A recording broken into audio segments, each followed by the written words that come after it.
Good afternoon, ladies and gentlemen. Thank you for being here. Thank you for participating at this event. Whoever is here is in person or in streaming, as I said, welcome. We have an extraordinary roster of speakers from the international community of this equally incredibly important and interesting 2 days event. I would say that on this Safer Internet Day, we will of course explore children's safety first. How can they be safer on the internet?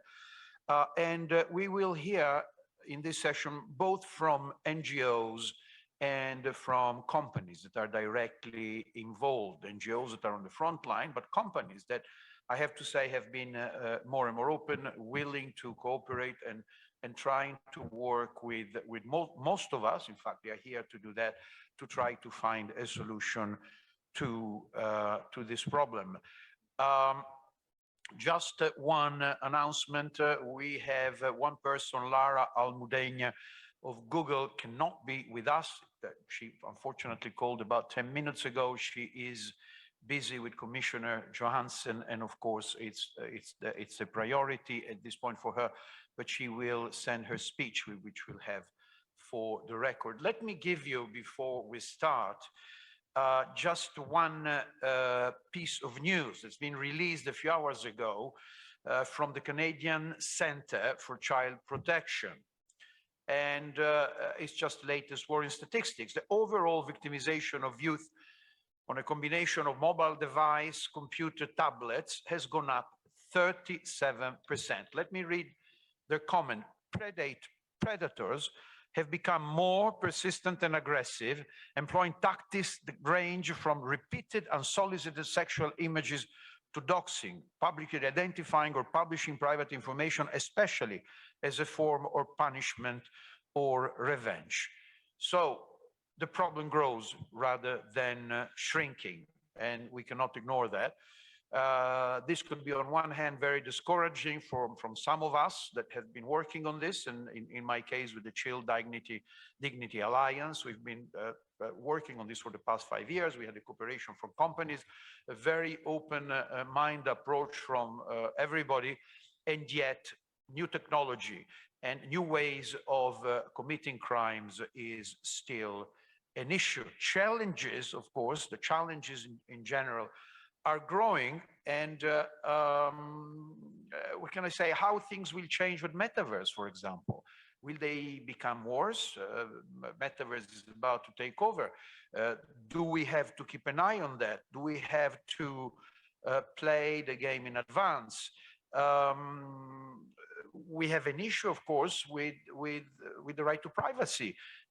Many companies have been trying to be helpful, but then what I call Taliban civil, rights protection people groups have come up and forced to put the rights of children behind the right of a free, totally free and anonymous interest.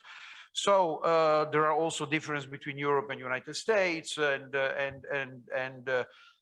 there are issues whether some of the social media should be considered media companies or not.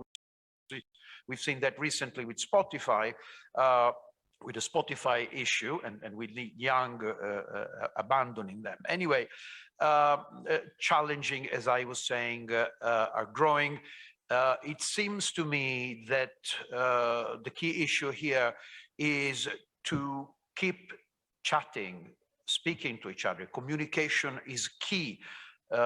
Having an open mind is key, because we are all on this together. It's the most important objective. So we'll hear from each of our panelists how we can really enact both a holistic and global response to protect children from online harm. So with no further delay, as we are quite late already, let me start with Olivier Onidi, Deputy Director General for Home Affairs and Migration of the Commission.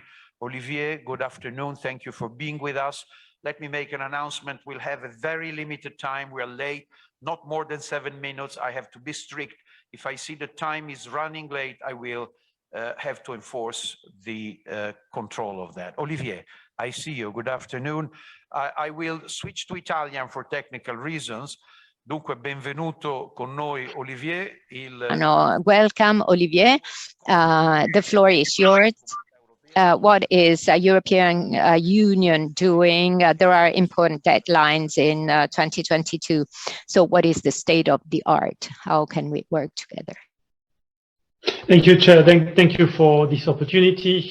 You've said it, the Commissioner is currently in Ireland for important discussions with some of the internet companies based in Ireland. And this is very much in the context of a preparation to an initiative that will be tabled in the coming weeks by the European Commission in order to provide a framework that would actually cater for more actions to be done in order to fight the exploitation of children on the internet.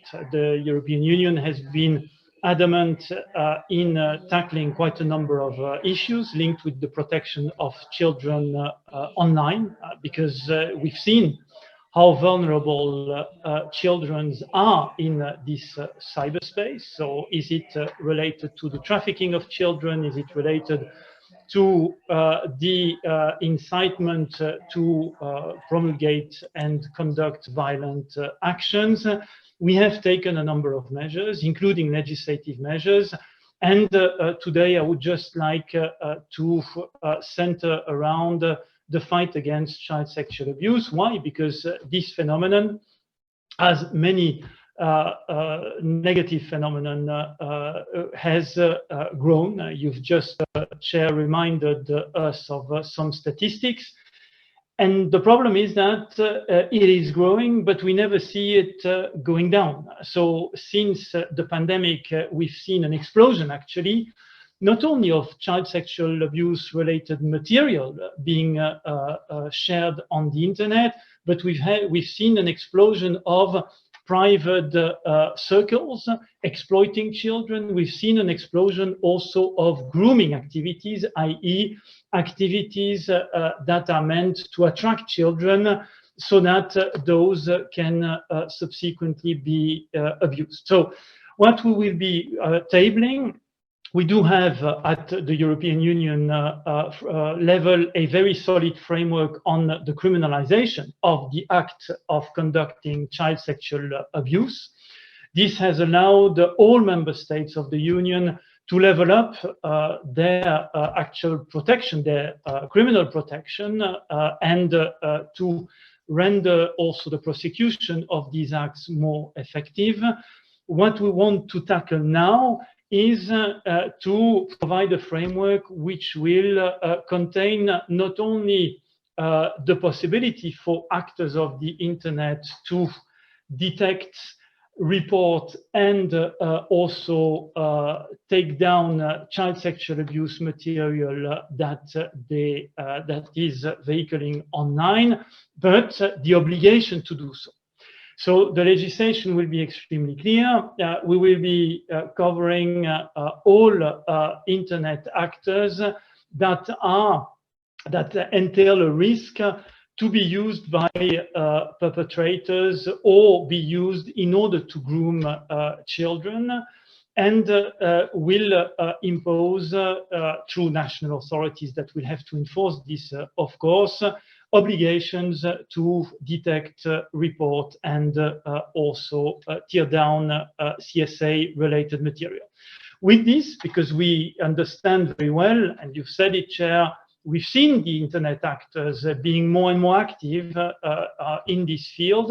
We recognize that they cannot do this on their own.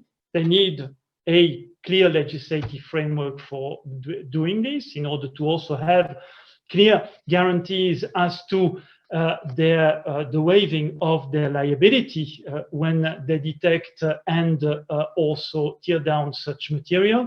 But we will also set up a European center that will be dedicated to supporting the internet actors in developing tools in order to detect and report. Tools that would also be effective in some special environments like the encrypted environment, for example, but also be there in order to support law enforcement in selecting and also attributing some specific features to the material that is designated, facilitating also the work of the law enforcement across Europe in chasing up, in starting investigations against perpetrators that are being identified. And ultimately, the center will also be there in order to help national authorities, NGOs, and the vast civil society segment to actually do more things and better things in terms of protecting victims on the one hand, but also developing clever aspects in order to be better in preventing these horrendous things to happen. So this is in a nutshell what we will be proposing. We're conducting many discussions in order to prepare this, and I'd like to welcome not only the contribution of Telefono Azzurro, which has been a partner on our side for many, many years, but also many of the actors and the representatives on this platform. Most of them are actively working with us in different segments, campaigns, in order to contribute to the fight against this horrendous thing. Thank you, Chair.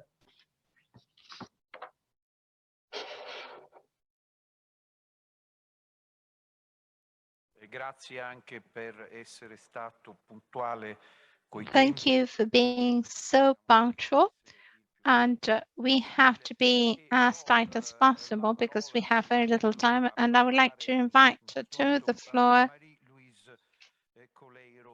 Marie-Louise Coleiro, Preca, President of Eurochild. Good afternoon, you have the floor, and thank you. I will ask question in Italian, but I will now give the floor. And if you want to respond to what Olivier said and give us your feedback, alarm about children is getting worse. What do you want to say? Grazie mille. Good afternoon to everyone. I would like to thank Telefono Azzurro for inviting me to speak on such a crucial and timely issue. On the occasion of Save Internet Day 2022, while it is important to acknowledge the importance of internet and what it has facilitated, especially during the pandemic, in such unprecedented times, it has facilitated such a lot of situations are working like that, and also created immense opportunities for working, learning, and socializing, and indeed to continue on with our lives. More importantly, it has given some of our children an opportunity to continue with their education when schools could not welcome them, increasing substantially the number of children using the internet, with one child going online for the first time every half a second. The COVID-19 pandemic has sharply increased all forms of online activity. School closures affected over 90% of the student population, and children who had access to both internet and hardware relied heavily on the internet for learning, with repeated lockdowns around the world. Play and socializing were and still are increasingly taking place online as well. We all know that children are starting using the internet at a younger age, using a variety of devices and spending more time online. The internet has proven to be a major channel for their education, creativity, and self-expression. Yet the internet also is presenting the spectrum of risks, particularly where children are involved. Children are being exposed to harmful content and behavior online, such as cyberbullying, sexual harassment, pornography, violence, or even self-harm. Efficient responses are needed to prevent negative consequences for their cognitive, social, and emotional development. It is imperative that we continue to promote safer and more responsible use of online technology by children and young people around the world. We do have a mandate, and it is an international mandate where an international commitment has been done to protect children when in 2015, all nations renewed their commitment to children to the 2030 Agenda and the 17 Universal Sustainable Development Goals. Specifically, Goal 16.2 specifically calls for an end to abuse, exploitation, and all forms of violence and torture against children by 2030. Moreover, protecting children is a common thread in 11 of the 17 Sustainable Development Goals. So there is an international commitment, and this has come even before the pandemic. Just like the digital world knows no borders, our actions should have no borders. And we need to join forces and work together to ensure a safer, better experience for all children. I encourage all players across all countries to come together to urgently invest in adequate solutions to tackling online harm and protect children on existing and emerging digital platforms.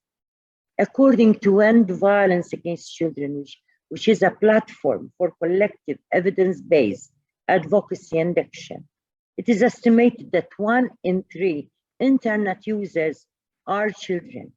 So this is how big the risk could be. It also states that a decade ago, there were less than 1 million reports of child abuse material. In 2019, however, that number escalated to 70 million, a nearly 50% increase over 2018 figures.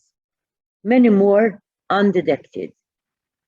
Addressing risks faced by children online is becoming a policy priority for an increasing number of governments, but governments should not act alone in their efforts to protect children online.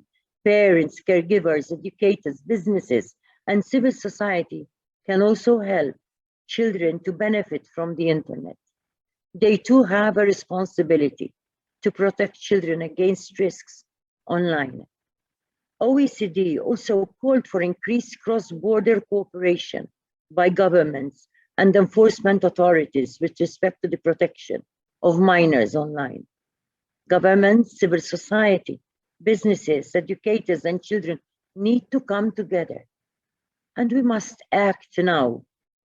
The UN International Telecommunications Union has also outlined very specifically important guidelines, which were published in June 2020.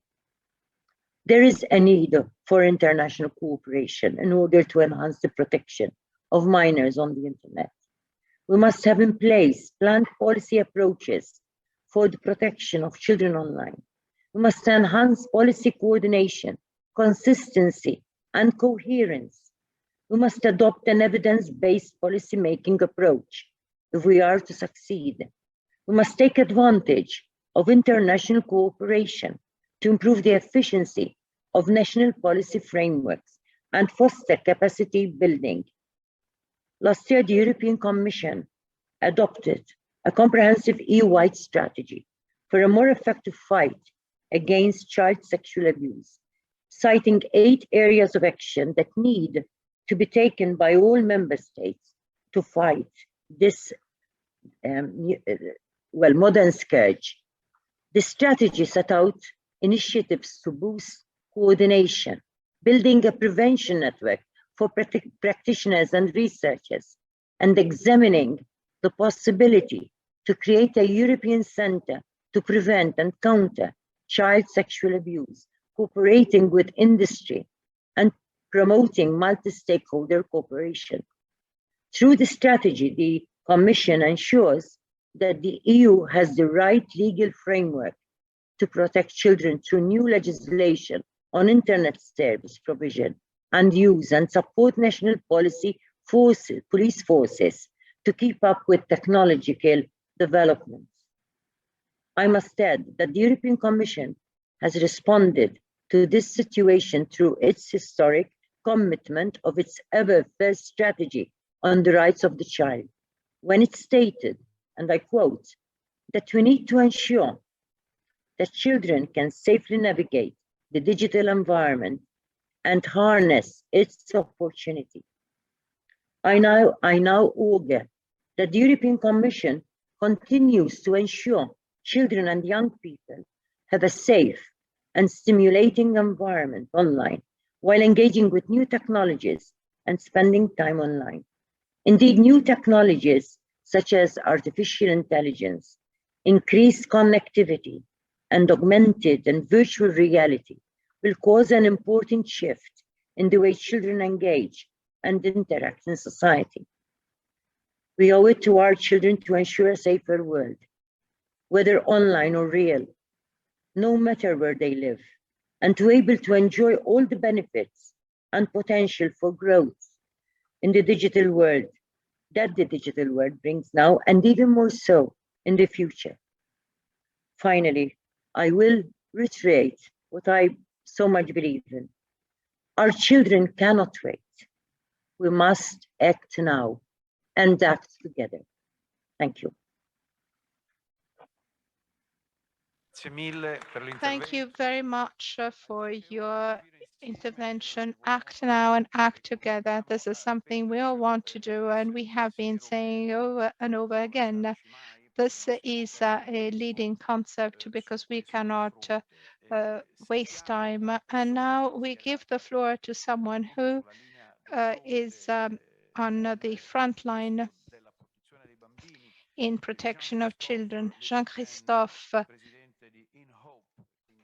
Toquin, president of INHOPE, which is an association like Telefono Azzurro that receives calls from children.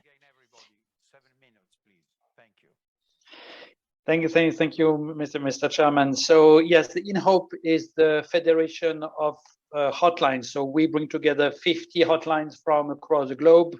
So we are very sensitive to having global impact.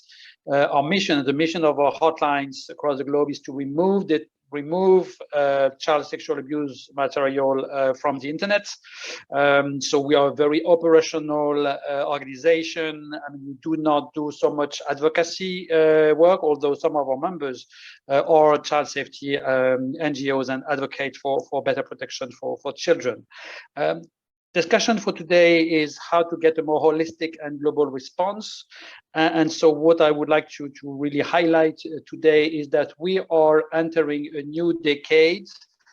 To be honest, we have been waiting for the last 20 years for a new and stronger framework, legal framework, and it's coming. It's coming in Europe. Mr. Onidi made it very clear.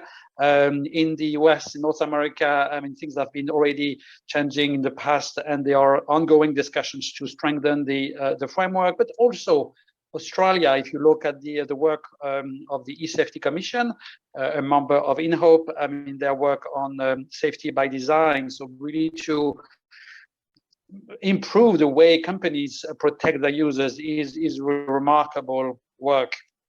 What is important to understand is that we are moving now from what was primarily reactive work. I mean, companies waiting for to be notified about problems and then taking action, to a much more proactive mindset. And what we will see, this is typically the case of the Digital Services Act, is compliance, transparency, reporting obligations on platforms. So a brand new way of dealing with safety. Cybersecurity now is in everybody's minds. This is not the case yet, but it will come very soon for what we call the trust and safety community. I mean, the people on this call, the moderators, the analysts, the lawyers, all the people fighting for protecting children. I mean, they were not very visible, and now this is coming. To conclude, I would like to insist on the contribution and the value of hotlines. Why? I mean, hotlines are typically very small organizations. I mean, compared to for some companies, the armies of moderators and trust and safety people. I mean, we have, a handful of people in some countries, a few tens of people. Our hotline from the US is certainly the largest hotline, but we are small organizations, and we are multi-stakeholder, meaning we work with the police, we work with industry, and industry includes not only the platforms, but also the providers of technologies, and who are also very often small companies and very innovative. So we work with everybody. We are about collecting and processing data. I mean, it's really like, think about the 20 million reports received by the US hotline. Of course, it's the largest number. I mean, the other hotlines do not compare, but still, we talk about hundreds of thousands of reports. And I think the best quality of all is that we are agile. And it was not me telling this. It was the High General in charge of the Cyber Command Center in France. And we were discussing a few days ago, and they tell me, look, I mean, okay, you may be efficient in processing and removing content, but your best really skill is that, or your best asset is that you are agile, because we are small and we work with everybody. So coming to the need for a more holistic report, more holistic way of working, absolutely needed. The good news is regulation is changing, is on our side. And my only hope is that the whole ecosystem, meaning the large companies, the law enforcement, the governments, continue to understand they need smaller players who work with everybody in a very natural way, like the hotlines, and will help us grow and contribute to detecting and removing online content and protecting children. Thank you very much.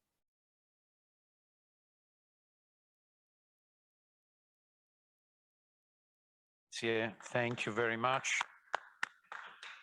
Abbiamo qui il professor Caffo, che ovviamente è schierato anche lui ogni giorno su questo fronte.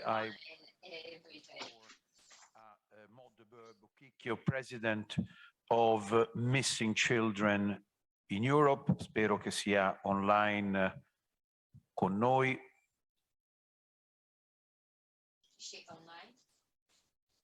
Forse abbiamo un leggero ritardo, dunque passiamo a Ernie. Vecchio amico, uno dei maggiori protagonisti, direi, di questa lotta contro gli abusi dei bambini su internet. Il chairman di WeProtect Global Alliance, molto spesso vicino a noi, alle nostre missioni, e dunque lo ringrazio per l'aiuto che ci ha sempre dato con grande generosità, e direi che vogliamo ascoltare le parole of his wisdom. The floor is yours. Forward to hearing your words of wisdom. The floor is yours. Thank you, Mario. I was having audio difficulties, so I'm not sure that you were introducing me. So if you don't want me to speak, stop me now. But let me say how honored I am to be a part of this event. And I just want to say and follow up to the comments of President Coleiro Preca, where she said governments alone are not the solution to this problem. Governments cannot act alone. That really is the premise for the WeProtect Global Alliance, which I'm honored to chair, which, as most of you know, includes 98 countries. It includes 52 technology companies, includes 64 civil society organizations, and 9 international bodies, including the European Union, Europol, Interpol, UNICEF, EVAC, the End Violence Against Children Initiative, for which Serena will speak shortly. Mario, you mentioned in your opening remarks the Canadian research talking about the increase in severity of the problem. Well, in 2019, the New York Times wrote 20 years ago, online images were a problem. 10 years ago, an epidemic. Now the crisis is at a breaking point. So that's my message to you today. How serious is it? You mentioned the Canadian research, but in October 2021, the WeProtect Global Alliance issued its latest global threat assessment. And part of it included survey research conducted by Economist Impact, the research arm of the Economist news magazine, which interviewed 5,000 young adults, 18 to 20 years old, in 54 countries about their online experience as children. The results were stunning. More than half had been victims of online child sexual abuse and exploitation, online harm during their childhood. The victimization rate for girls was higher than boys. Minorities were at particular risk. The highest victimization rates, predictably, were found in the United States and Canada, 71%, Australia and New Zealand, 67%. But you will also not be surprised to hear that Western Europe was in that top tier, 65% victimization rate. But the most startling thing to me was that no region was immune. There was a 59% victimization rate in Central America, 57% in Southern Africa, 52% in Southeast Asia. The lowest rate in any region was 44% in 3 regions, the Middle East and North Africa, East Asia, and Eastern Europe and Russia. The average age of victimization was 12. But there is clear progress. And you cited in your remarks extraordinary leadership of the technology industry. Technology companies are an integral part of the WeProtect Global Alliance and of today's panel. All of the companies represented on today's panel are members of the WeProtect Global Alliance. And these companies are playing a vital role in the detection, reporting, and removal of child sexual abuse online. And in many cases, these companies are the only ones able to act, since most sexual abuse online happens in private communications that only they can detect. So these companies have been instrumental in rescuing children in Europe and around the world. We're deeply grateful. As part of our threat assessment, the Technology Coalition surveyed 32 technology companies to create a picture of what companies are doing today to combat this problem. 87% are using hash matching tools to detect child sexual abuse material, yet just 37% are using tools to detect online grooming, a problem that has more than doubled during the pandemic. So there's a lot more to do. There's been extraordinary European leadership on this problem, as Olivier spoke to in his remarks. And we're deeply grateful for Commissioner Johansson's leadership, for the Home Affairs leadership, and for all that's happening, including the commitment to create a new European center. But as you also mentioned in your opening remarks, Mario, there's also an ongoing battle with global implications. Privacy advocates argue that the use of the kinds of tools I mentioned that are being developed by technology companies to stop the distribution of child sexual abuse material and online grooming, that those tools are illegal and violate the privacy rights of users. We at the WeProtect Global Alliance have been very much involved in that debate and will continue to be. We've spoken with European leaders, with NGOs, with UN officials, and with others. But we've also met with the privacy community. And we argue that privacy and child protection are not mutually exclusive. In fact, they are compatible. We are pro-privacy, but we ask, whose privacy? Privacy rights are not absolute. What about the privacy rights of the child victims? So each child sexual abuse image is a crime scene photo. It is an image of the rape or sexual assault of the child. And if we don't achieve a reasonable legal platform for moving forward, those images of these child victims will stay on the internet forever. So there's growing global effort to report and remove these images, to identify and rescue the child victims, to bring the perpetrators to justice. We're proud of the progress, but there's a lot more to do.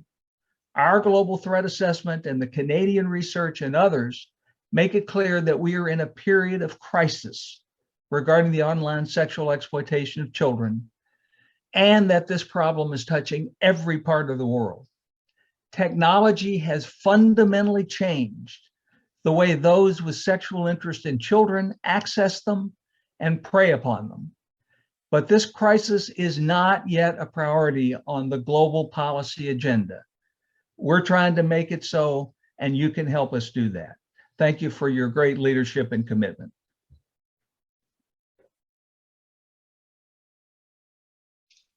Grazie. Thank you very much. Thank you very much indeed, Ernie. Very clear, as usual, especially on this topic, the one that I mentioned initially, that is to what extent we can get to protect privacy right when life of children, innocent children, is at stake. Okay, now we have Maud de Boer-Buquicchio. Thank you very much, Maud, for being with us. We had some technical problems previously. See, President for missing children in Europe. Maud is the president for missing children, and she plays a very important role in this respect. Thank you very much, Mario, and thank you everybody, especially Professor Caffo, for allowing me in to this important meeting for children today. It's the 13th time that we celebrate the Safer Internet Day, and I hope that a lot of children will be able to watch our discussions today, because we need their involvement and their understanding and their participation and their awareness that what we're discussing here, they can play a role in it. There was a time when, without question, the European Union was at the forefront of protecting children's rights in the online space in Europe. And the Council of Europe's standard-setting framework provided a human rights framework to protect children from harm and ensure their fundamental rights that lie at the core of the promise made in the UN Convention on the Rights of the Child. And organizations like Missing Children Europe benefited from the guidance in their day-to-day work. Today, 13 years after Safer Internet was proclaimed, we must ask ourselves if Europe still deserves this praise. And if the answer is no, today should be a wake-up call. In 2009, the predominant view was that self-regulation was the only way to manage children's safety on the internet. Indeed, it was the only way to manage anything to do with internet. The idea was even enshrined in law. Much reliance was placed on the freedom of information and expression, perhaps not enough on the fact that this right is not absolute and can be subject of limitations in the interest of the protection of the rights of others, amongst whom children.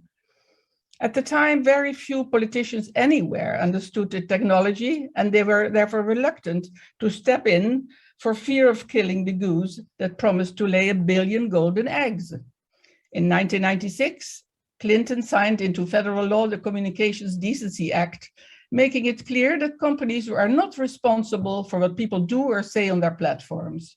Today, we start hearing voices in favor of a reform of Section 230, exempting specific claims that address particularly egregious content such as CSAM from immunity.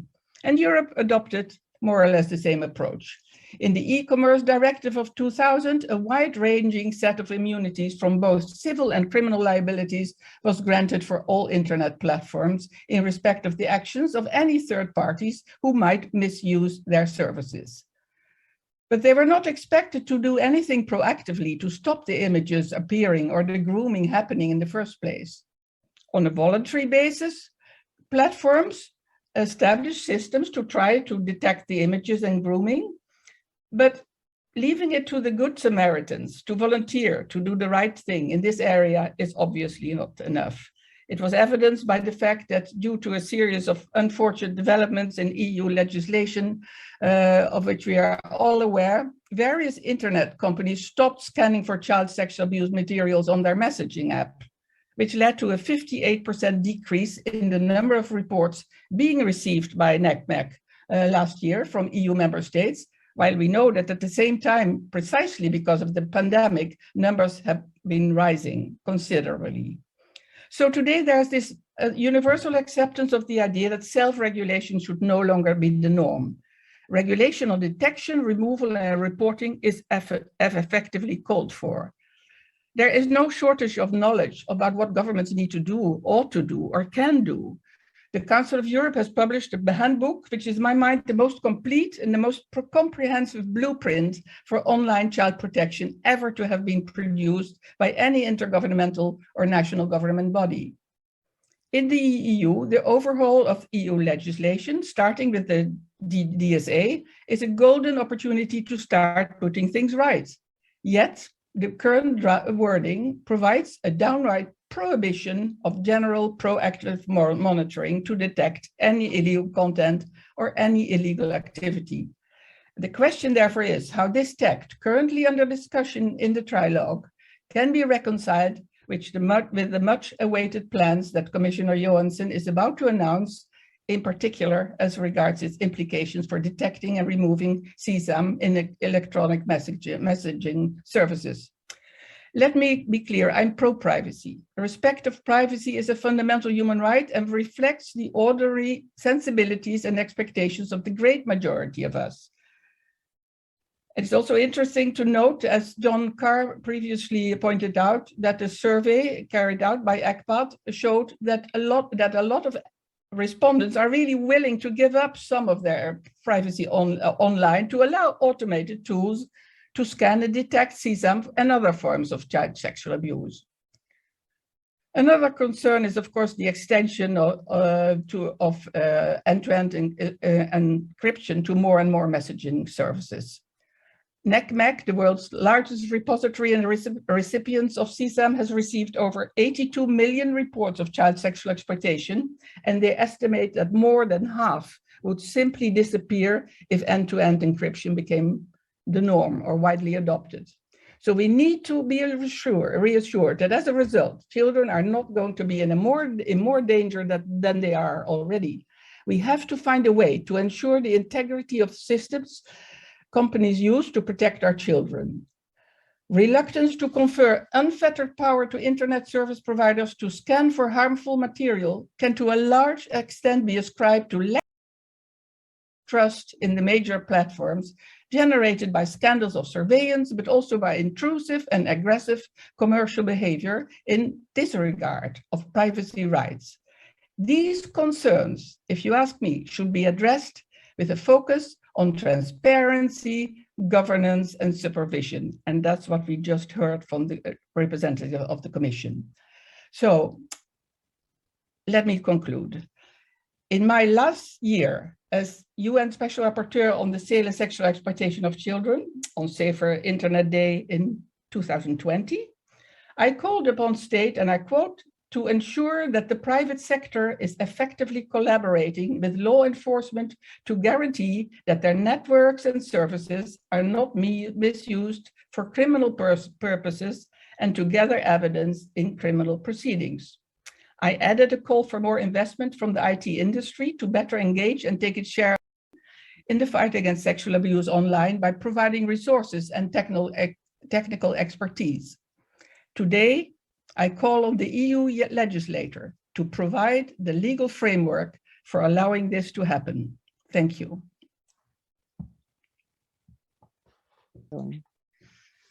Thank you, Maud. You've been perfect. I think this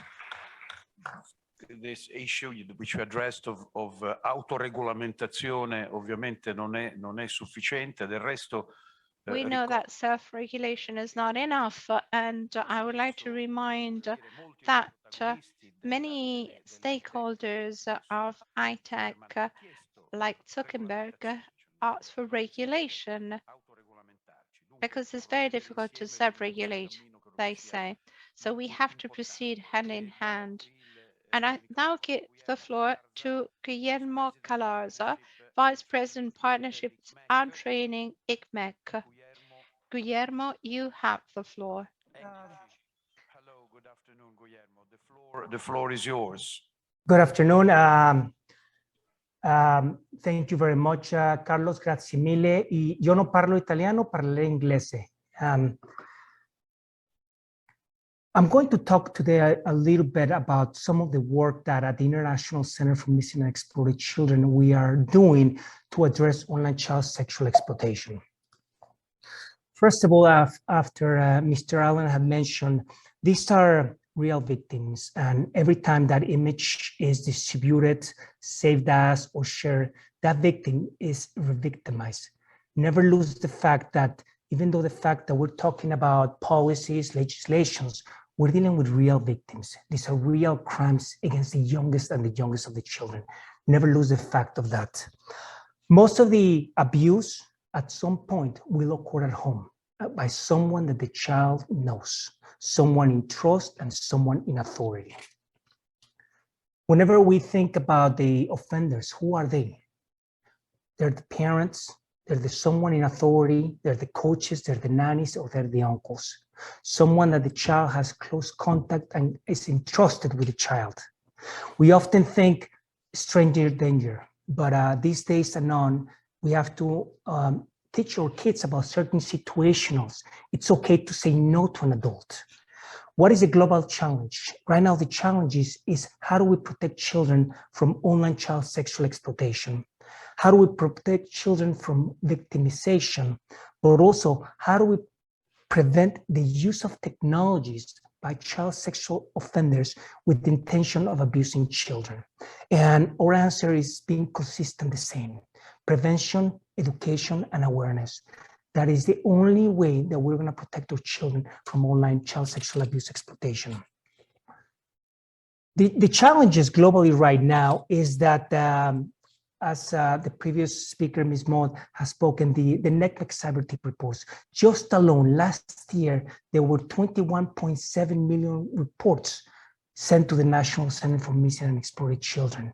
The increase has been increased on online enticement for about 97.5%.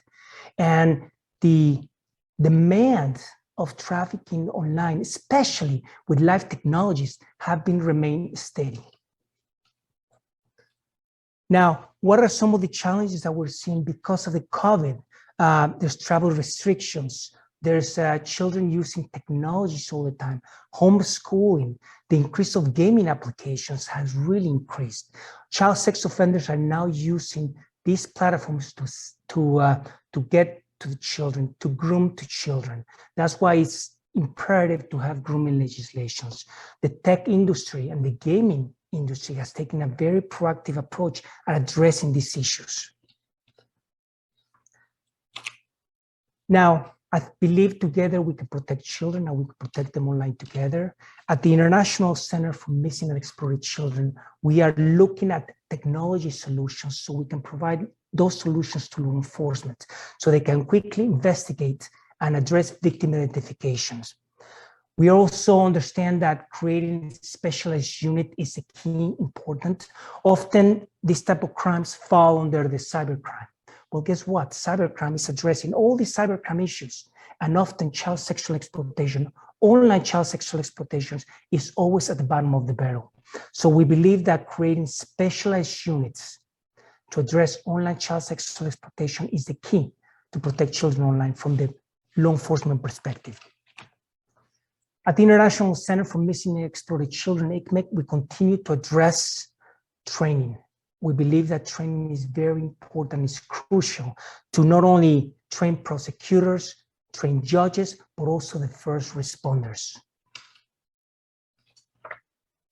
When we look at capacity building, what do we think about capacity building? National strategy plans. We follow the WeProtect model national responses to address this. There has to be protection frameworks. There has to be trainings for prosecutors, justice, and first responders as well. Public awareness campaigns are crucial as well. We're getting ready to embark in a huge campaign in Africa with some of our partners, again, to address online child sexual exploitation. Corporate social responsibility. We always say we can never do or work alone. This is not a law enforcement issue, it's a society issue. And research and data collection. It's important to have those research and data collection so we understand how big the challenge might be. Legislation is key important. As you can see here in Italy, you have outstanding legislation. It's great, but how do we implement? And I just mentioned the implementation, creating those frameworks so we can address this not at the political level, but also at the technical level. The model national response that WeProtect, we have to utilize international bodies and international instruments to address these issues as well. And also partnerships. Partnerships are very important.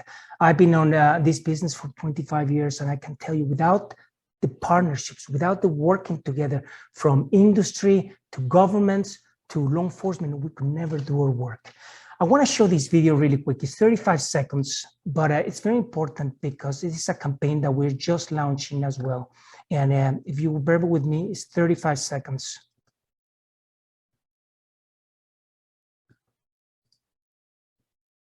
Too many people think that child abuse on the internet is a law enforcement problem. It's not a law enforcement problem, it's a societal problem. And we can arrest our way out of it. We're trying to get society to accept that this actually is as significant an issue as it is. This is a village issue, a global village issue, and we need a global village response to it. Law enforcement is only one component of the solution. We do what we can.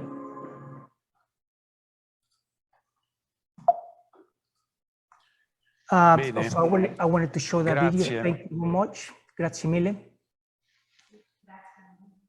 Guillermo, grazie a te. Thank you so much. Guillermo, thank you.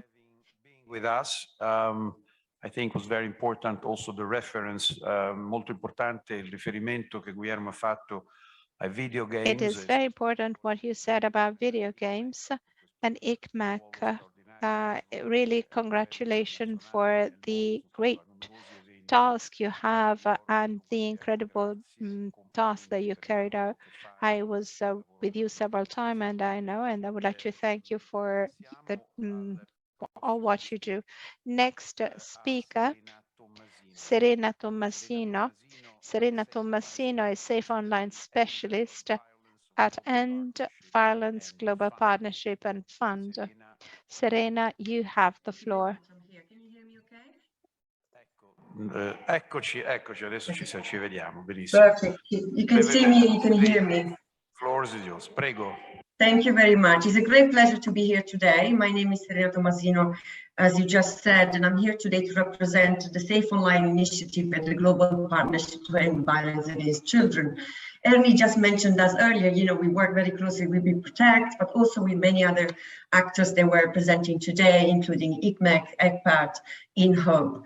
This is one of our characteristics, you know, we are a global entity, we are a partnership, and we have 700 partners that are working together across the globe to prevent any forms of violence against children. So we don't focus only on online, but today it's Safer Internet Day. And I actually also have a few slides I would like to share with you, so to show you what we have been doing and to focus a little bit more on the response, on what is needed, because some of my fellow panelists today, they've been focused on many other areas, you know, legislations. Also, I think Guillermo just mentioned the strengthening of the networks and the partners. So let me tell you a little bit more who we are and what we are doing, because one of our key roles is also to facilitate this response, because the online forms of violence, they require a different type of approach, a global and holistic approach, as is the title of this session today. So many of you already spoke about the threat. I think ICMEC just published the latest data for 2021, which they counted 29 million reports, which include 85 million photos and images, and counts for 35% increase if compared to 2020. So this is huge and continues to grow. So what is needed? Here I noted down what is needed for the ecosystem and to ensure a holistic global response. And as you can see, financial investments. And I'm going to put a great stress on this because I've not heard these as yet today. You know, the resources that are needed are not matching the problem. You know, we have already invested almost 50 million, and this year we're going to announce another 20 million investment. And I will tell you more about this, but this is not enough. And this is something that I think all of us together, we can continue to bring to the global agenda to ask for more resources to address these issues. It's fast changing and fast growing. So as I was saying, you know, connections, partnership, as my colleagues mentioned, moving forward, capacity, system strengthening at national level to facilitate coordination, effective coordination. It's not just one country. You know, Europe is hosting the material produced by... Please share your slide. It's not sharing anymore. I think we lost the slide, but if not, you will just have to do with me. Can you still see my slide? Yeah, perfect. So I think one of the slides that I wanted to show you most is this one. The one where we show, hold on, sorry, not my day. Here it is. This is the map of the investments we have done so far. You can see that it's global. You know, we're investing across all the regions because the problem is affecting all the regions, not just, you know, specific countries. And please go to display setting and duplicate your screen. Okay, that's not great. Better now? You know, it's fascinating. Okay. We have been using Zoom for like 2 years or even more and still not working. Sorry about that. So this is the map of the investments we have done so far. But how do we decide what to invest in? And I think that's one of the other things I want to tell you today. You know, we learn from our investment to inform our strategic approach. And the way we invest is that we invest into supporting countries to strengthen their capacity, their networks and systems.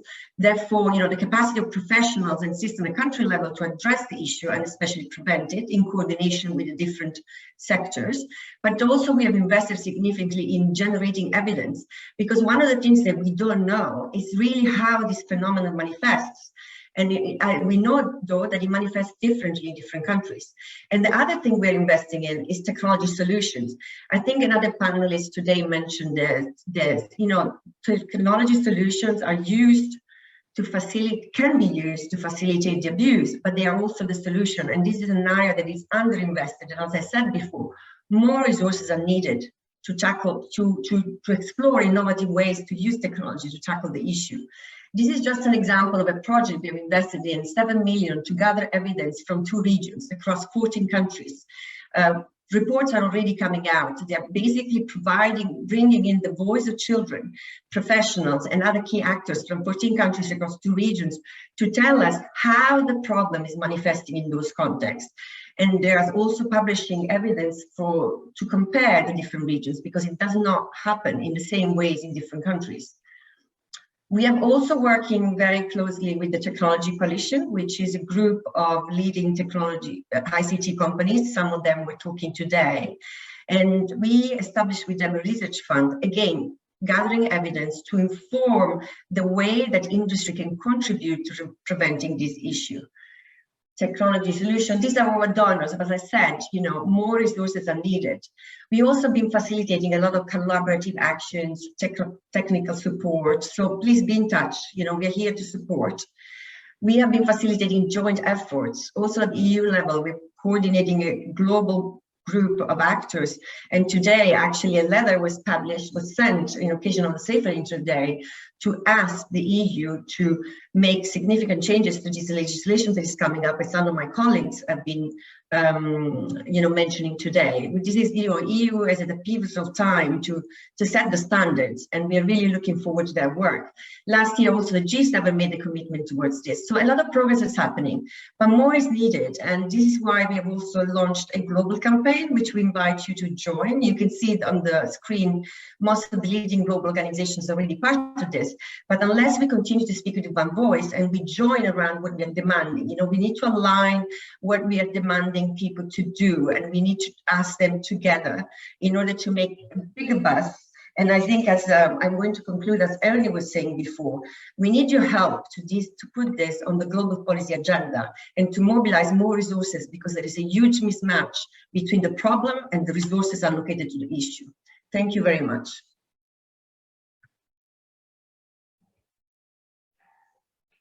Grazie.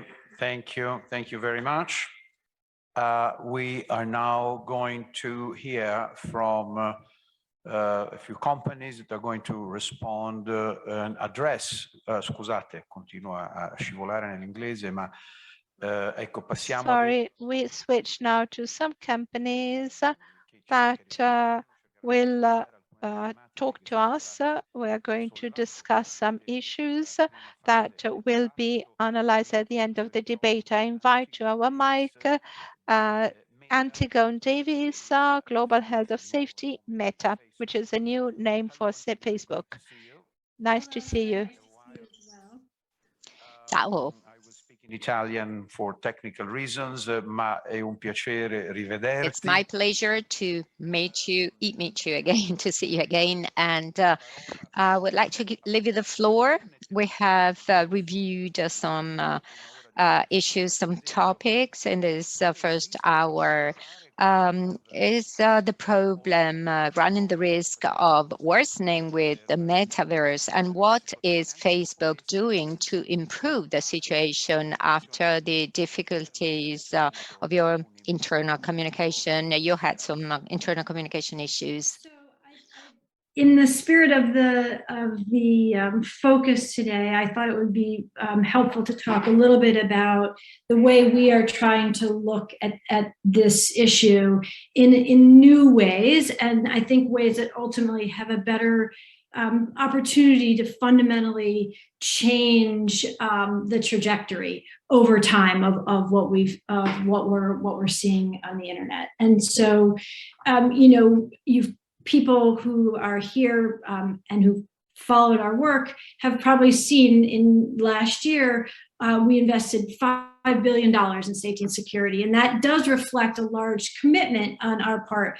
But I think there's so much more to this conversation than the amount of funding that goes into this work. And so what I'd like to focus a little bit on is fundamentally the approach that we generally take to this issue and to safety issues broadly. We take as a general rule what I think of as sort of a 5-point or 360-degree approach, which is really identifying, do we have at the core, at the base, the right policies in place? And I'll talk specifically about that in a minute. Do we have the right tools in place? That's obviously the tools in the background. So the right AI, the right machine learning, the right privacy protections, as well as in the foreground. So these are the things that people have to actually control their experience. And I'll talk a little bit about those as well. Do we have the right resources and supports in place? And then I think most important to all this work is, do we have the right partnerships in place? So previously was just mentioned the technology coalition, that partnership. Do we have the right partnership with policymakers? Do we have the right partnerships with civil society to ultimately inform that work? Because I think there's a lot of understanding across each of these different stakeholders that's essential to doing this work well. And now to speak to each of the specifics, when you talk about strong policies, what we've seen is, we've long had a policy in place of not allowing, obviously, the sexual exploitation of children on our platform, the sharing of that type of material on our platform, and have been quite, robust in our efforts to enforce and to report that kind of content on our platform to organizations like the National Center for Missing and Exploited Children. But we found that the policies can't simply stop at saying we do not allow the exploitation of our children on our platform. We've had to look much more granularly at things like sexualization of minors that happens on the platform that may not be connected to the actual exploitation of a child directly, that may not be connected to the sharing of CSAM, but in fact is part of the trajectory of someone moving through a sexual interest in children to actually sharing that kind of material or trying to reach out to children, and really developing policies that get to the further upstream in that kind of behavior and making sure that we're enforcing. And that really brings me to some of the work now that we're thinking about in terms of how we actually approach the problem broadly, which is, in addition to having this 360-degree approach, we really are quite focused on how do we prevent this from happening in the first place.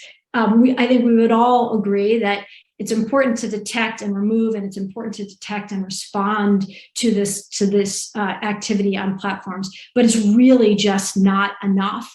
And if we continue to focus solely on that, we will not actually be able to fundamentally make a dent in the issue.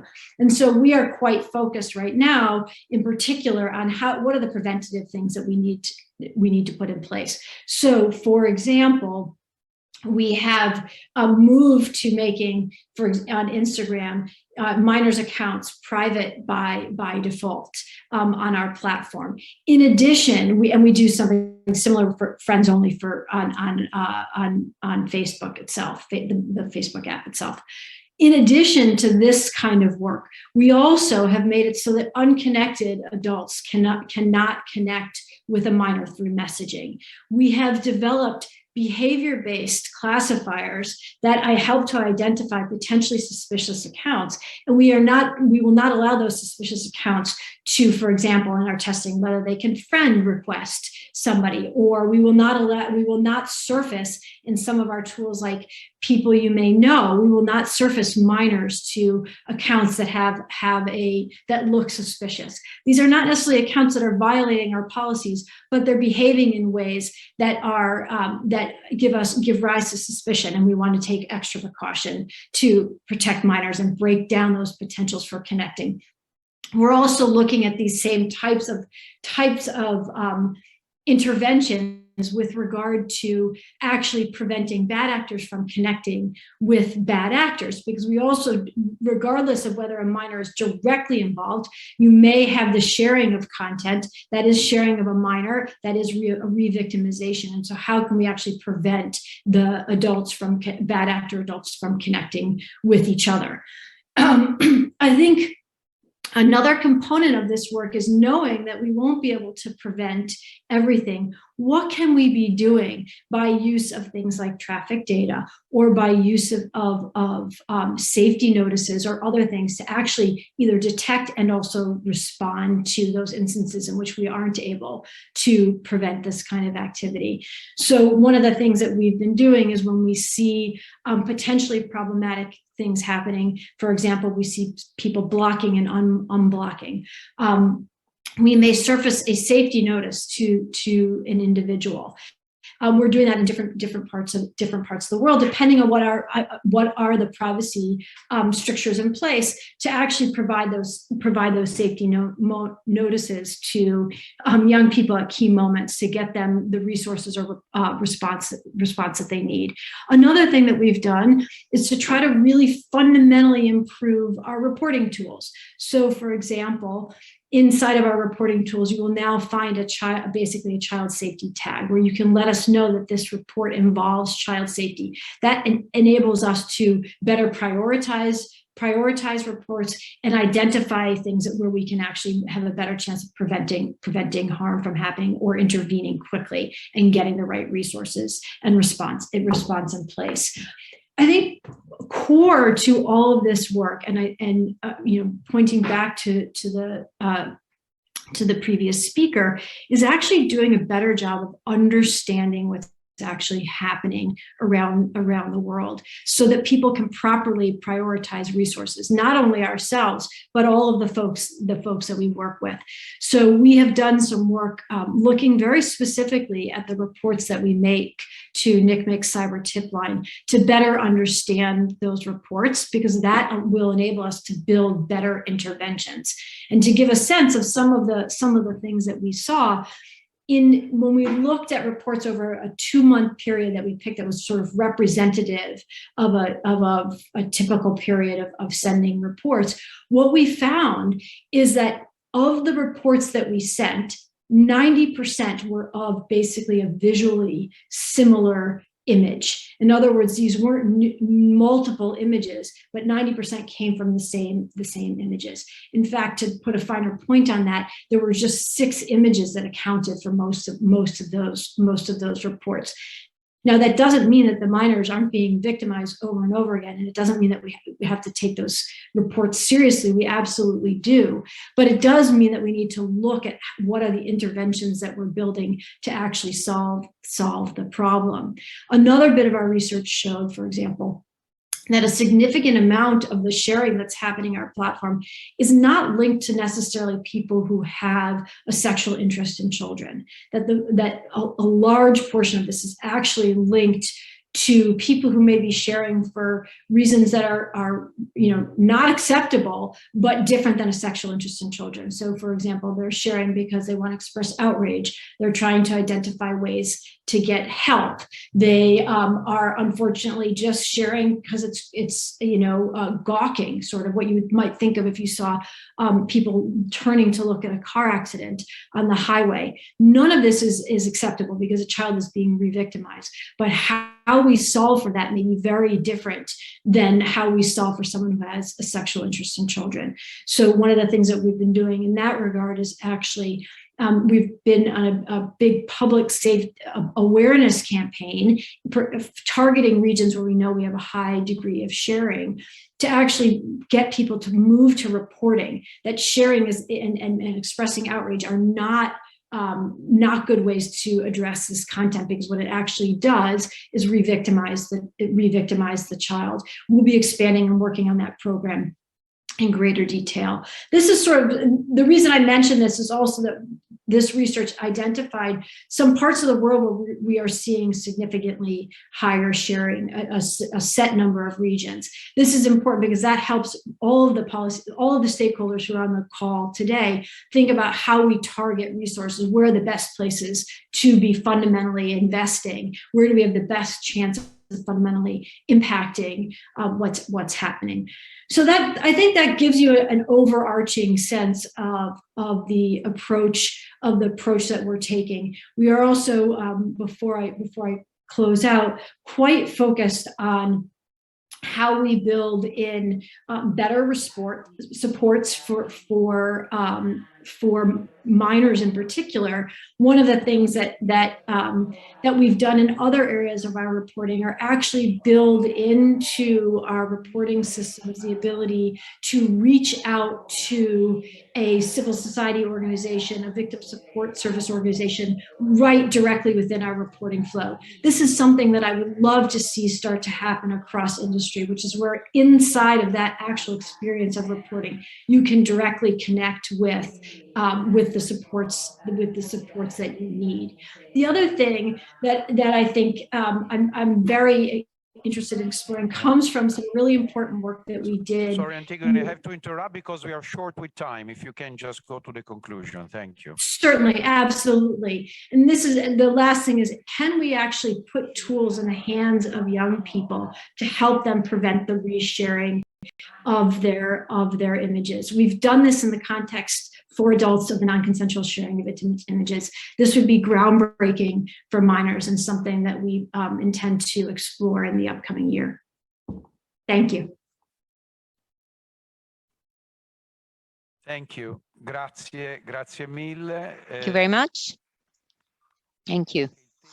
Thank you. I think that the theme of prioritization of resources is a key theme because many organizations are involved. So we must have an efficient use of these resources, and this is paramount.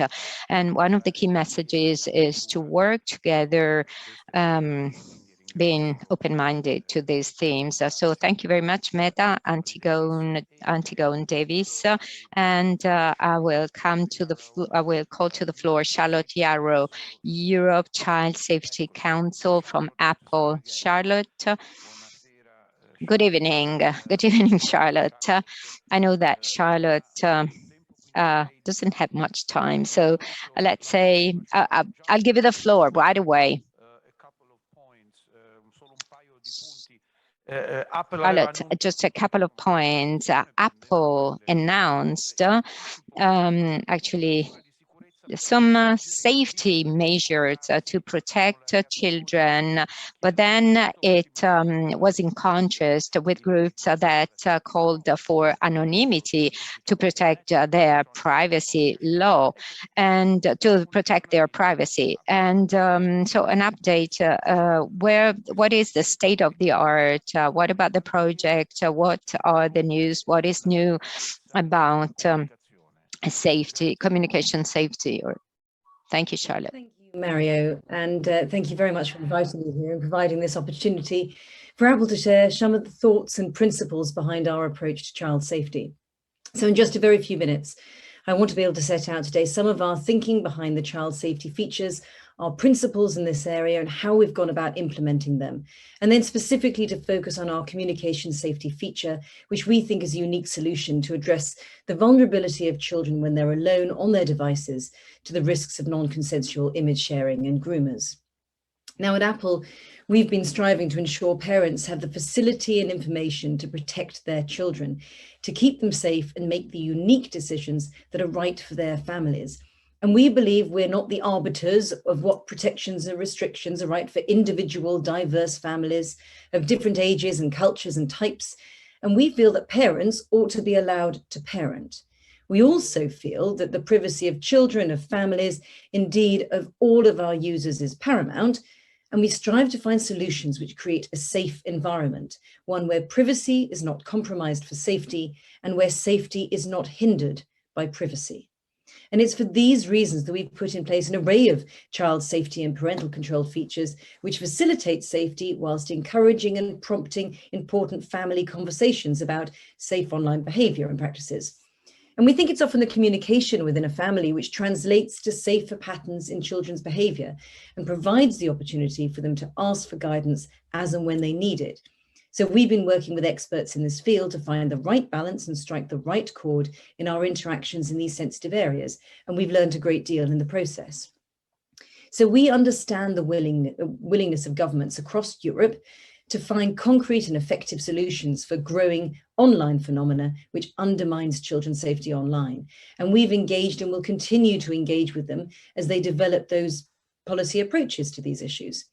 And we can see the scourge of harmful material which inveigles the internet and the harm it can do to vulnerable children and teens. And we are on the same side when it comes to wanting to protect children and remove that harmful content. And that's why we've created and continue to improve the screen time and family sharing, and indeed the new initiatives, communication and safety and expanded guidance in Syrian search, in an attempt to empower parents and children to make good and safe choices about their online behaviour. So we don't believe that we should usurp parents' roles and make choices for them, but as a manufacturer and service provider, we don't believe that's our remit. But providing the facility for parents and children to make informed and well-resourced choices is. So parents can now have a breadth of control over communication limits, so they can control who, with, and when their children communicate during the day. They can install web browsers designed to allow only child-friendly content, limit film, music, TV, and apps they watch to an age-appropriate level, restrict time on any screen, and permit the 1 more minute request. They can block inappropriate purchases. But it's crucial that parents everywhere are better informed about how to use these facilities and for it to become a part of everyday life to put restrictions in place, just as parents do second nature in the real world.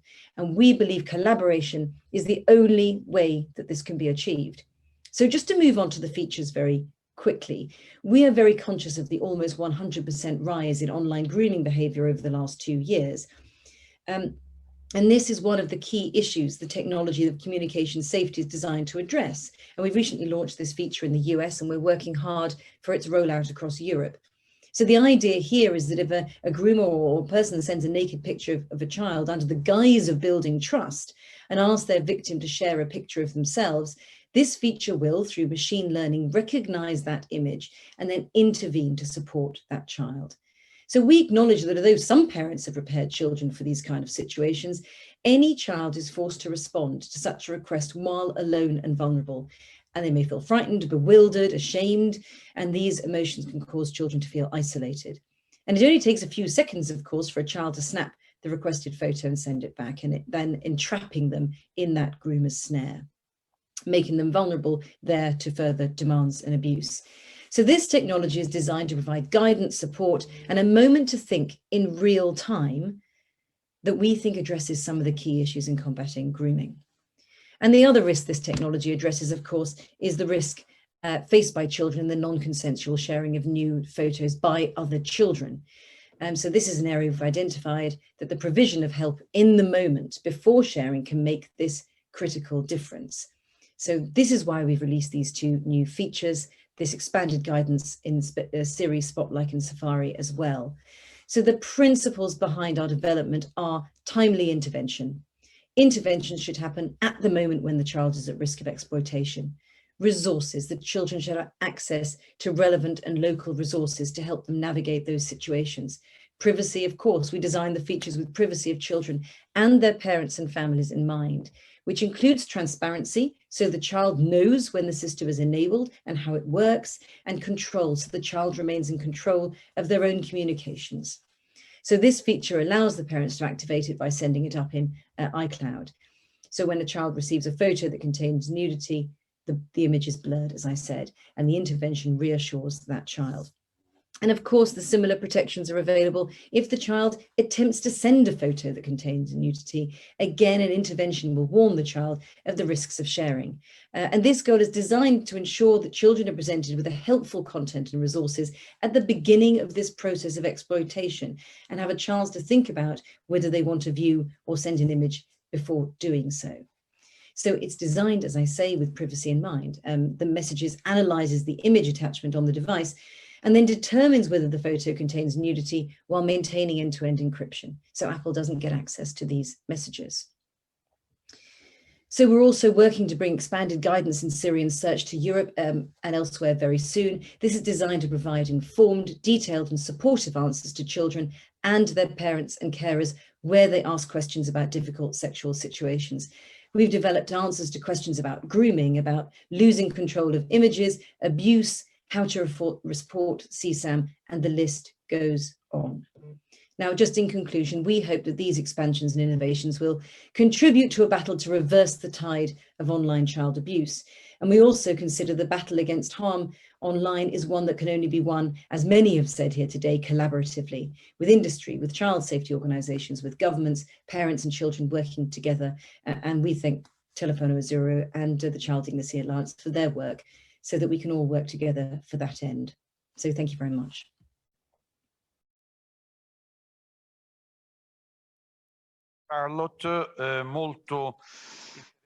Charlotte, very interesting. Thank you very much. So you told us what this communication safety feature will be, that will be introduced soon in a few weeks. Thank you very much for understanding, for making us understand what is the role of this tool that will contribute to take a step forward in our mission. And now I would leave the floor to Pierluigi Dal Pino, Government Affairs Director, Western Europe, Microsoft. I would like to remind our speakers that unfortunately we're lagging behind, so 7 minutes 7 minutes. You have 7 minutes. The floor is yours. And Microsoft was on the cutting edge to develop technologies to identify pedopornographic pictures on the internet. So what is the new breakthrough, the new cutting edge for Microsoft? Thank you, Professor Calvo. Thank you, Telefono Azzurro, and all those who work for Telefono Azzurro that really deserve our esteem. Important day, we released the Digital Civility Index also for this year, which prove how this world is not such a civilized one. Actually, we saw the numbers that got worsened for many of the results, especially during the pandemic time. Also, I mean, the more exposure of women compared to men. So there's a number, of interesting data that you actually can look at this public. Coming back to on how digital safety has always been a priority for the company, that this is from almost 20 years in protecting the children, I mean, the young people and the individuals online. It's all about, maximizing the online positive experience while minimize, I mean, the risk of in particular for the young generation. Now, when these risks appear and are caused by the wrong usage of technology, here the digital companies and the providers, the service providers, have a big role to play. They have to play a role. So it's no matter of corporate social responsibility. I heard before these words. This is more about the product responsibility. It's more about being responsible for the technology that we actually produce, as much as colleagues from other companies before told about. It's all about mitigating the risk, and it's never about skipping any problem. It's impossible, but it's definitely how to empower users, which is probably one of the most important factors in this for the issue. Now again, it's always technology that responds to technology, and there is a timeline of efforts that Microsoft put in place starting in 2003. And I was at the time in the company when there was the creation of the child exploitation tracking system, which was more in the hands of the police, in the hands of the law enforcement. And we have a number of cases with the Italian government, with the Canadian one. But then in 2008, mainly is the most important time when we created for DNA, which became somehow a standard, and we created with Dartmouth College, and we donated in the year after to ICMEC, as much as more than 300 organizations. And again, this is not just about reporting, which continuously goes to ICMEC, but it's mainly to keep our policy of account closures of 90 days of quarantine if those images and those accounts that have been found compromised. 2018, photo DNA moved into the DNA for videos as well, and the technology is still undergoing. 2019 is definitely the free availability via Torrent of the grooming detection technology. And here we go from the image to the video and now to the text conversation. What is going more on the title of the panel of today? It's reflecting how we can have a more holistic approach. Definitely, technology is not enough. It's needed, but it's not enough. What is the most important factor is this multi-stakeholders, and again, people before me repeated more than one time, is the multi-stakeholders. I would add the multidisciplinary approach, because we need people that are knowledge of so many fields. This is not enough about knowing how it works in technology, or the people that face these issues on a daily basis. But the most important, and I think Mrs. Buquicchio said before, is that we need to give the voice to the youngsters. We need to have to make them become the true actors, leveraging the good practices and letting them talk about their story. We keep continuing talking to each other, which is one of the most important issues, and think, because it's important that we all agree and we all work together.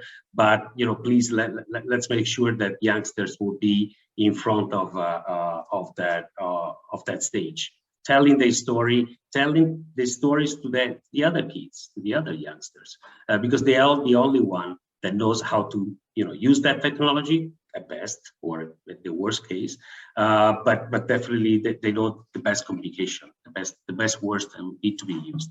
And here in working together, I think there are 5 key areas that we need probably to invest even more. We all doing that, but probably it's never enough. It's on the education, because the education at all levels, mainly for the parents, mainly for the adults, to be able to talk and to have the same level of conversation with their kids. It's not only parents; it's all about the adults that have to deal with youngsters, and it goes to the teachers, and as much as all along the life of every single minor. The second one is to secure the international standards. This is at the global level, is a safeguard, but this is important because we need to work with the same standards altogether, and move and have a progression on the level of technical standards that we use in today. The support to the law enforcement is crucial, and to all the third parties who does. Most of them, they are actually here. They do such a great job, but we need to support them more and more. Then the work on and supporting the global regulation, as we said before. Here, Europe can play the best role. Definitely, it's way more advanced in all digital regulation in general, not just about this. Europe has a great chance, to have a better progression on that. With all that Mr. Helen just said, which I fully agree. So we have to be very careful, preserving privacy is fine, but let's make sure that actually all organizations can act, and law enforcement especially. The last is to invest in R&D, in research and development. Again, is able to detect, intercept, remove, and use the best technologies. We need to have a better usage of some of the latest technologies in as of today. I'm talking about the AI as much as blockchain, but we need to have more investments, not just in progressing our products and services, but more dedicating on this global cause. So thank you. Thanks for inviting me. Grazie a Pierluigi. Thank you, Pierluigi Dal Pinto. I think that one of the key message is acting with more stakeholders in a multidisciplinary context. This is what we said before, and we have repeated over and over again, working together to reach and attain a common goal. So we have come to the last speaker of the day, Lara Higgins. Lara, Director of Community Safety and Digital Civility. Lara, good afternoon. Ecco, benvenuta. Grazie per essere qui. Si è parlato molto dell'importanza. We have been speaking so much about the importance of putting the responsibility on the shoulders of gaming platforms, because they are an access point for internet predators. Sorry.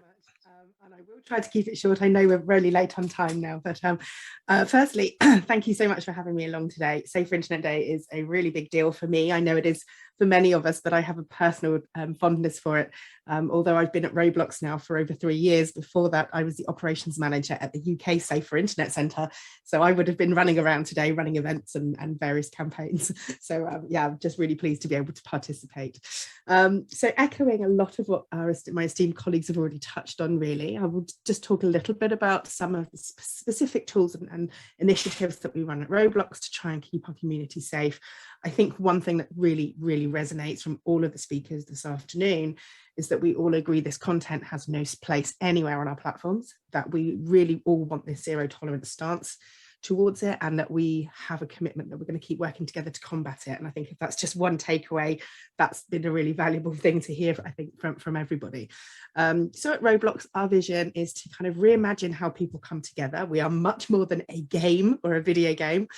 We've created a place where millions of people come together every day, users, creators, developers from all over the world, where they build and share experiences, hang out with their friends and socialize. We're committed to ensuring that everyone from all ages can have this positive, safe experience, and that they're really free to express themselves within a respectful environment. Safety and civility has been our core value from the very beginning, and it drives everything that we do. Our ultimate vision is to connect billions of people through these shared experiences. And I am going to say the M word, in the metaverse. It really is, the safety and civility is foundational to that vision. If we're going to create a platform where everyone feels welcome, it's really essential that we ensure our community members can do all of those things in a safe, welcoming, inclusive, respectful place. So we've spent over a decade building out this really, really stringent safety systems and policies. We're really proud of them, and we keep iterating. We keep looking at what the new technology is that we need to be introducing. We're evolving as our community is growing. So we launched in 2006, and we had a safety first culture then. We will always prioritize actions that protect our users, even when that means superseding other considerations. So there's always a tension of, sometimes perhaps people want more freedom around speech. Well, we're not willing to do that if we don't feel we can do that safely. We currently have nearly 50 million daily active users. Half of our community now nearly are female, which is wonderful. And obviously, I think that just speaks to the fact that they feel welcome and safe, which is quite unusual in a lot of these environments. So Roblox essentially is this 3D immersive world. It really feels like people are there. They can kind of move seamlessly through different experiences, much like you would in the real world, with their friends, socializing, go to a pop concert, go to a fashion show, and then go and have some fun playing a game. But this social functionality in there, this is kind of the innovative stuff that we do about enabling people to come together in ways that are productive and respectful. And we talk about this as civility, and hence my job title. So this is fundamentally core of what we're doing. It's part of our vision, as I say. And one of the things that we're looking at is really defining what civility means. We are empowering kids, teens, parents, caregivers with skills and confidence so they can create these healthy, positive experiences. We've really broken it down into certain actions that help to lead to that civil platform. So number one is that Roblox has effective tools to prevent harm, that we teach young people how to spot those dangerous activities, that they feel confident in managing those situations if they come up, and they feel confident in us that we will support them if something were to go wrong. We want experiences that encourage positive interactions between people and to build those kind of media literacy skills and citizenship skills. We want to encourage them to talk to people. They need to tell us, they need to report to us, they need to talk to their parents, and establishing those healthy relationships overall. Like all of my colleagues here from the tech industry, community standards is key, having those really robust policies that tackle everything from child endangerment to real world issues, and making sure that all of our moderators, the thousands of moderators we have around the world, are really well trained and are able to respond to those reports, really effectively. We have a huge suite of parental controls because a lot of the people on our platform specifically are children or young teenagers. So we give parents that control. So they have account restrictions that they can put on. They can choose, to change the contact settings so that their children can't use the text chat, for example, or they can't have friend requests from people they don't know. We offer private servers. So if their children, they just want them to socialize with young people they know in the real world, they can do that too.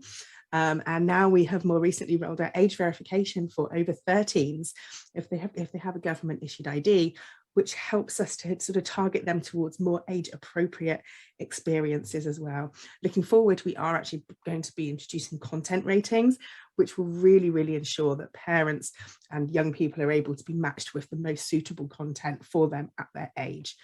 Obviously, reporting, blocking, all of those tools are essential.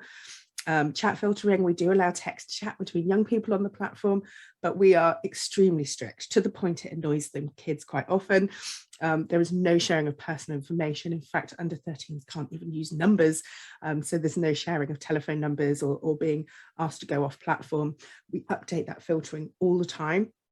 And so things like trying to take young people off the platform. If you were to say, here is my, Skype details or here's my Discord channel, that's not allowed. That would be flagged immediately as a potential concern. Now, obviously, the theme of this panel is about this global holistic way of working. And I think, this has already been touched on. Partnerships is absolutely key. So, again, we're delighted to be part of the WeProtect Global Alliance. We work with the Internet Watch Foundation and INHOPE and InSafe and Grooming Argentina and organizations all over the world. The civil society partners that we have as well are essential in helping us understand what's really happening on the ground. We can all put these tools in place, but actually there are cultural issues, there are societal issues that might, we need to put more focus on in education, for example, in different regions. And so we work really closely with partners to make sure we're getting those messages out and having them amplified in regions. We are obviously members of the Technology Coalition, and so we signed up, very committed to the voluntary principles, and we're involved in all of that work. And touched on again the Project Artemis, led wonderfully by Microsoft and Thorn, and we were part of that and really kind of developing this AI techniques that scan the text-based chats to pick up that grooming chat detection, so that we can then proactively report those concerns to NCMEC. We've got the National Crime Agency here in the UK, where I'm based, where we're on a roundtable specifically looking for the games industry and how we tackle child sexual exploitation. So we're really active. Having all of these partnerships, I could go on. We do the same when it comes to things like extremism and terrorism. It's really essential that we partner with the right people so we understand, we can then build those tools and educate our communities effectively to try to keep them safe. Just an example of how we're moving forward. In 2021, we implemented multiple new machine learning based systems. We significantly increased the number of human moderators as well. And so there in 2021, we saw an 84% reduction in the number of users exposed to experiences that violated our policies. And this year, we're continuing to aggressively improve our proactive and reactive detection methods. And we're really proud to say we are one of the more civil places on the internet. As it always was in the early days, safety is and will continue to be our top priority. And we're committed to continually improving our systems and working in partnership with all of these wonderful organizations to try to really stamp out these awful behaviors and protect young people from harm.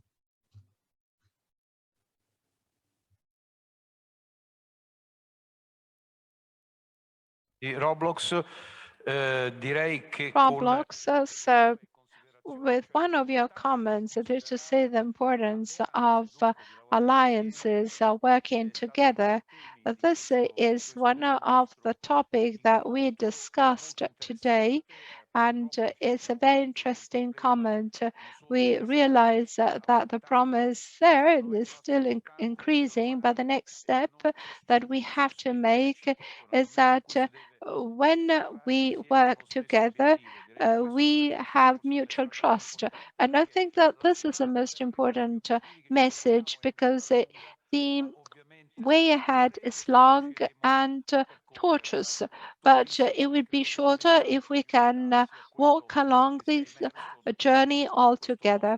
And I think that one message that comes very clearly from this international panel, and companies like Microsoft, Apple, admit that they share this common goal. So thank you for staying with us, and we give the floor to the next session. Thank you.